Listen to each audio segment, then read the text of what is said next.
Hey friends, if you encounter the error cannot add bookmarks in Chrome on Windows PC, then please watch this video. I will guide you through the resolutions. The first solution is to restart your computer. Right click on the start button, select shutdown or sign out and then select restart. The next solution is to update Chrome. Search for Chrome in the Windows search bar and open Google Chrome. Click on these three dots at the top right corner. Select help. Click on About Chrome and let it update Chrome.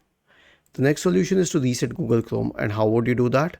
So search for Chrome in the Windows search bar and open Google Chrome.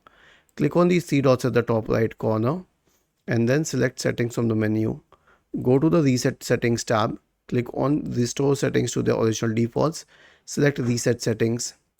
The next solution is to clear the cache and cookies in Google Chrome. Click on these three dots at the top right corner. Select history. Click on history once again. Select delete browsing data. Change the time range to all time. Click on delete data. The last solution is to reinstall Chrome. And how would you reinstall Chrome? So to reinstall Chrome, you will have to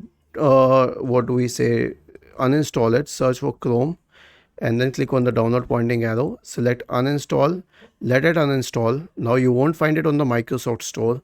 So open its website, Chrome download, and hit enter. And then go to the Chrome web browser page and then click on download Chrome. Click on open and let it download and install Chrome. Okay, you have to click on yes. Was this helpful? If yes, then please subscribe to the channel. If not, then let us know in the comment section of the video on how we could help you further. Thank you for watching this video and have a nice day.